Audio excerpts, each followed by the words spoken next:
He's unworthy to be president again. And then you have someone who used to be the kind of center-right leader of the Republican Bush party, Karl Rove. He's writing in, of all places, Rupert Murdoch's Wall Street Journal that Trump is hoarding millions of dollars from Republican donors. He's not helping other Republicans. And then you have it, quote, donors might not keep giving. Candidates might start to wonder how strong an ally Trump really is. And then there's a shot at the discredited claims about the 2020 election. It may all sound standard and like a low bar, but you don't usually hear that from conservative Republicans in a conservative political outlet like the editorial side of the Journal. Now, Trump was giving that primetime rally in Arizona on Friday. The Fox News evening lineup did not take it live. Here's what they did. Joining us now, and I'm delighted he's with us, Governor Ron DeSantis from the great state of Florida. I mean, you're just the guy, you're the man of the moment. The man of the moment, while the former president and self-proclaimed head of the party is talking. You don't see that every day. And everyone, let me tell you, everyone in politics knows what's going on here. They ignore the rally. They gave 13 minutes to DeSantis. Some people saying, that's just cold, man. Now, some at Fox are also worried about what Trump will do, and no one is writing anything right now about who's coming and going. We're just following the split. Trump went after the Fox and Friends hosts of going to the, quote, dark side after they've mentioned the factual matter that he is sagging in some Republican primary polls. And then you get this uncomfortable moment where one host mentioned the polling again. 75% of Democrats want somebody else.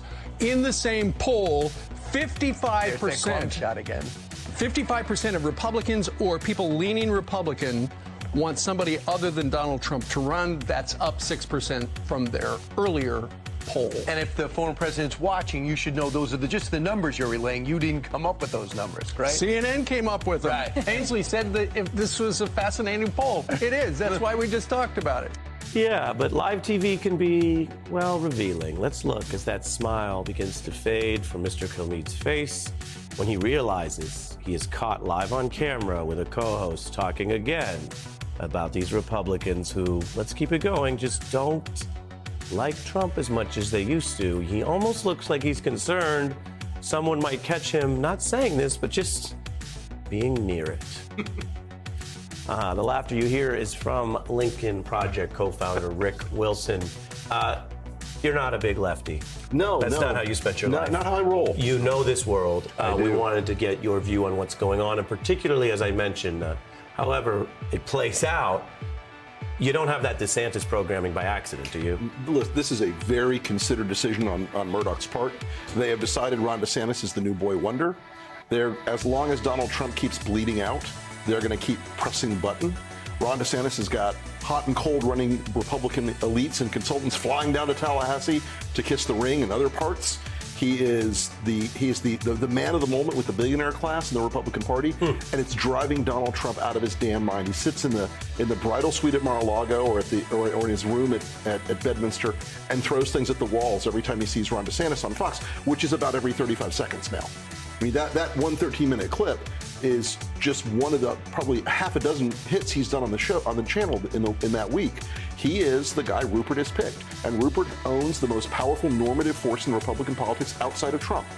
I do have a theory, though, Ari, that eventually Rupert's instinct to watch a car crash, to watch a fight, he'll elevate Trump again, because Trump will get back out there in the fight. And look, the reality is Donald Trump still controls about 30% of the Republican base. Sure. The Trump hotties, they will never break. And that's enough to win primaries. But there's been many strategists like yourself, campaign veterans, as well as political scientists who point out that what we call campaigning, much of it is designed for public and media consumption. Sure. There's the private parts, you got to raise the money, you do this and that. But the public parts, people hold rallies to get them first on TV and definitely on TV where they think their voters are watching. If Ron DeSantis doesn't even have to hold rallies because his sit-down interview beats an entire Trump rally on Fox, what does that do to the Trump apparatus in this potential pre-campaign period? There were two giant driving factors in 2016. Jeff Zucker and Rupert Murdoch, who flooded Trump with earned media. He was on every single day. Trump could go to the opening of a phone booth and they would have covered it with an hour before, an hour of analysis after, and whatever, long discursive rambling Trump had. if they choke him out on the earned media side, it makes it harder and harder because he doesn't have Twitter anymore. He has a much more difficult time doing this. But we still shouldn't underestimate the fact that Trump is got 100% name ID in the Republican Party. All his craziness and errors and flaws are baked in the cake with those voters. They like a lot of that. And Ron DeSantis is basically Diet Trump right now.